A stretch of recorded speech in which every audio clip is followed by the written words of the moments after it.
I need to be right. And next, I have unresolved issues with friends and family.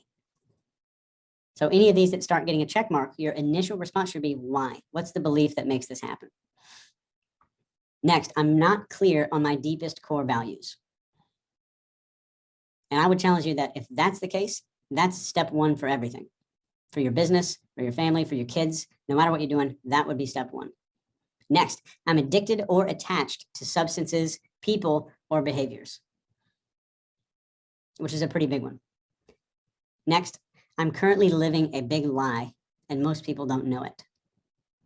I'm living a lie and most people don't know it. Next, it's hard to see myself as massively successful. So that's some people, and maybe there's some beliefs there. Next, I have financial problems or other major lifestyle concerns. Next, I am missing key, empowering relationships in my own life. After this, my needs are not being met by people in my life, but I help them meet theirs. And keep in mind, none of these are really limiting beliefs on their own, but the reasons why will uncover the limiting beliefs. Next, I feel like life works out really well for other people, but not for me. Next, I have not had access to the same resources as successful people have.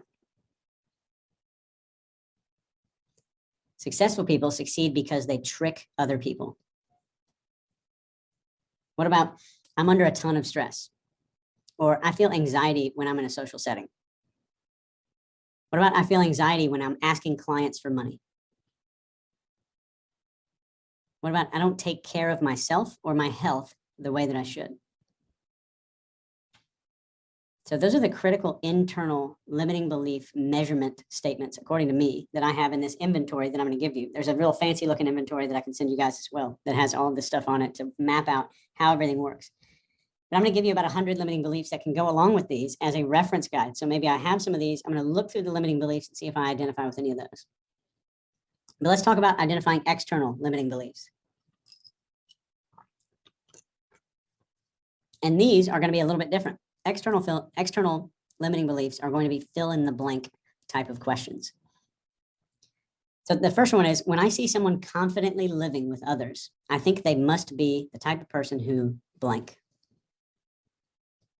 When I encounter someone with way more money than me, I assume that they blank. If somebody appears to be in an extremely satisfying relationship, I think they probably blank. I bet they fight all the time. I bet they're full of shit. I bet they're both cheating on each other. Things like that. When I see ads online promising to deliver results that I want, my initial reaction is to blank.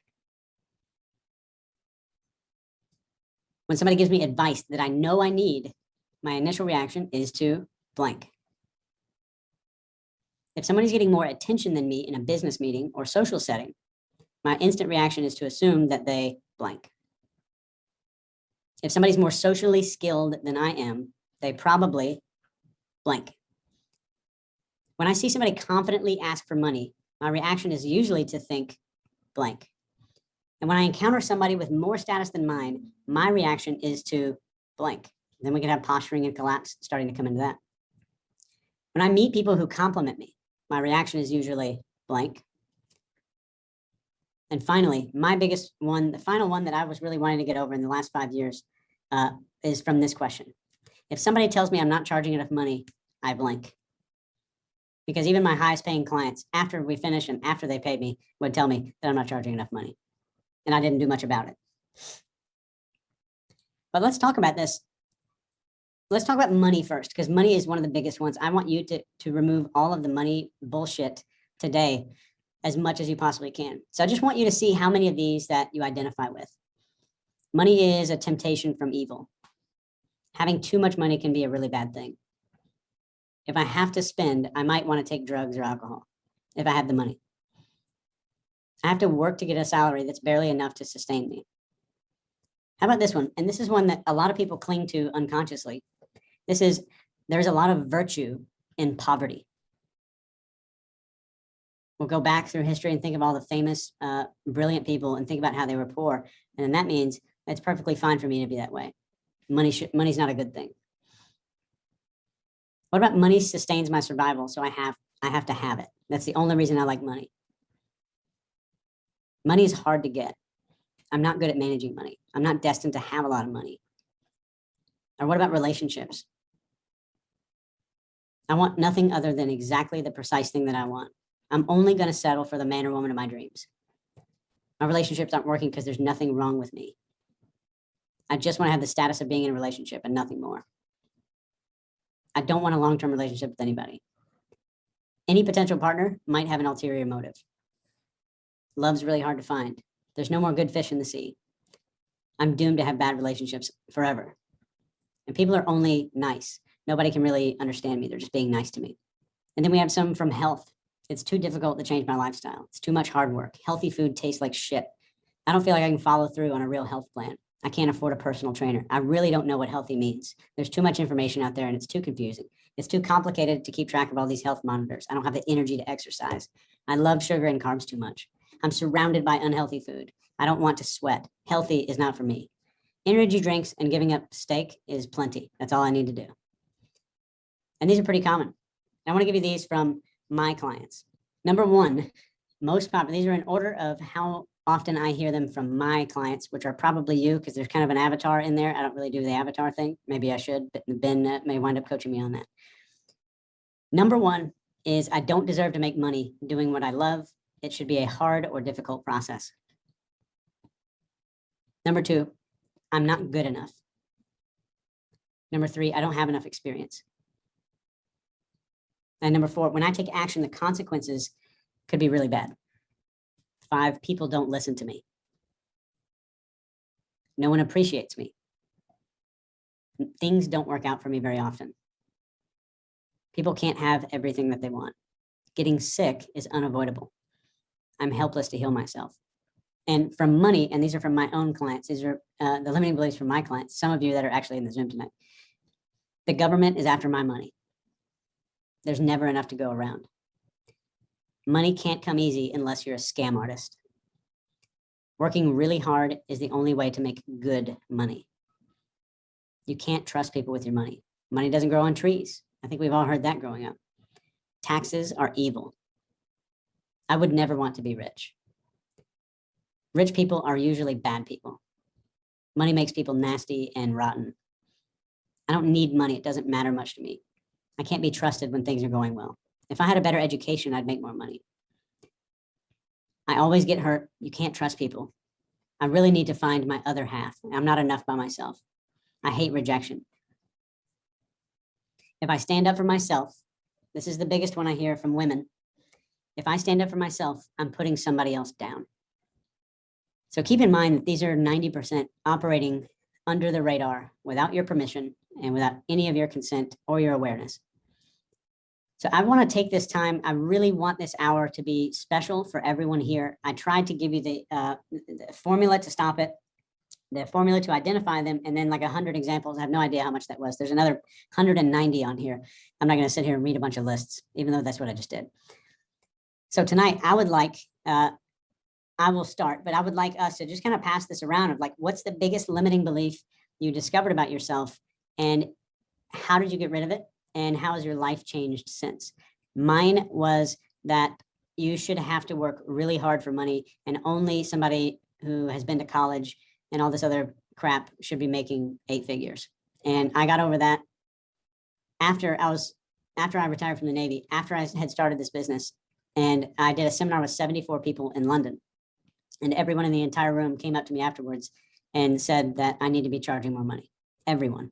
And my initial reaction to people saying that is that my girlfriend had some secret meeting with each one of them when they took bathroom breaks and had planned that they all say that. My initial reaction was to absolutely not accept any of that, that there's some setup, because that it couldn't be possible. My limiting belief was that it's not possible that anything I'm doing is that good. It was designed for the government. Civilians probably don't enjoy it that much. So I automatically retreated back to thinking that it was a trick. And I got over that. And within 6 months, my income went up by 950%. And since then, it's gone up another 4,000. So it was life-changing. That was a huge life-changing moment for me. I cried privately when I just kind of realized that I was just carrying all this shit without knowing it. Okay, anybody want to do it? I'd love to hear your story about this. I think this is one of the big things. This is the biggest domino that we can start knocking down before we move into the more behavioral stuff. It's pretty intimidating, but I'll give it a shot. I carried a belief for years and years and years that I would never be in a relationship, that I was completely unlovable, that I had to pretend and hide, half of who I really am. And I learned that wasn't true, and it's been absolutely life-changing.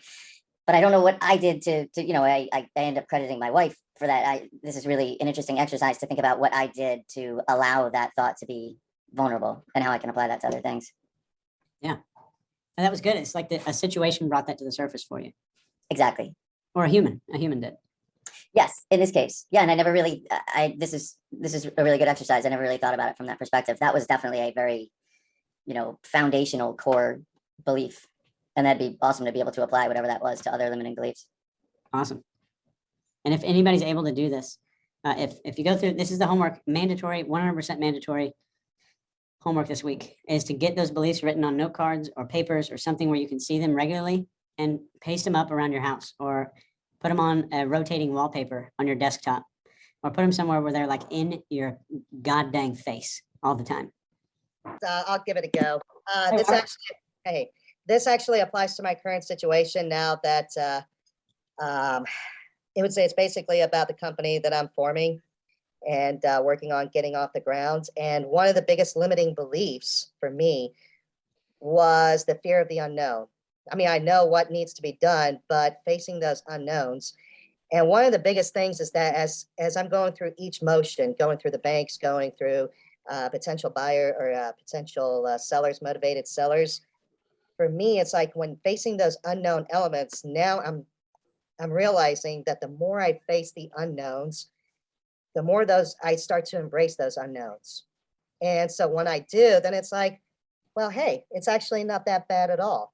And I'm actually know more than what I give myself credit to. So really embracing those unknown things that come up, whether it's like a loan rejection or a motivated seller who backs out at the last minute. Those are actually learning experiences for me. So just embracing those unknown elements really makes a difference, because it's like, okay, well, I know how to handle this. And where I thought I didn't know, but then it just comes out of me. Yeah, brilliant. Thanks, Robert. Mm-hmm. So anybody hear one of your own? Here's the hard question. And Jane, I'll let you go. If you heard one of your own in that list that I was talking about that are common ones from my clients that you haven't fixed yet, I'd be more than happy to hear it. I think everybody would be happy to hear it. I'm always, if I feel insecure, that's the first thing I say in a conversation now. So I'm more than happy to talk about every single one of my flaws. Everybody's like, oh, well, how do you maintain this perfection? I'm like, I'm kind of a piece of shit. I'm not a perfect human being at all. So I'm more than happy to talk about it. Sorry, Janet, go ahead. I have a not fun one. When I was just getting into high school, I found my older brother where he had attempted suicide, and it was just not a fun scene. And I remember thinking at that time that, like, you will never be vulnerable, and you will be tough and keep your family together, and you will never feel that again. And being tough, so being tough was mine. And what it typically would do is just make me a really nasty, angry person. And like letting that go has been like a 180. It's fantastic. Wow.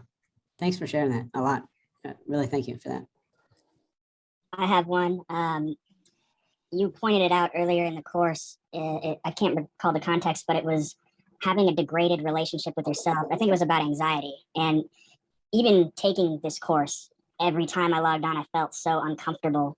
And that really brought it to light of just not how much that one element permeated different parts of my life, relationships, money, just that one feeling. And the moment you brought it up, it was like a smack in the face, because I always felt better after listening to these lectures and recognizing that feeling needs to be attacked. And it's brought a new sense of openness that I had lost for a long time. And well, I want to thank you for that, but it was the cornerstone of every issue I've ever had, and really bringing it to light. It's like opportunities just seem to be popping up all of a sudden in a way they never have. And yeah, that's it. Wow.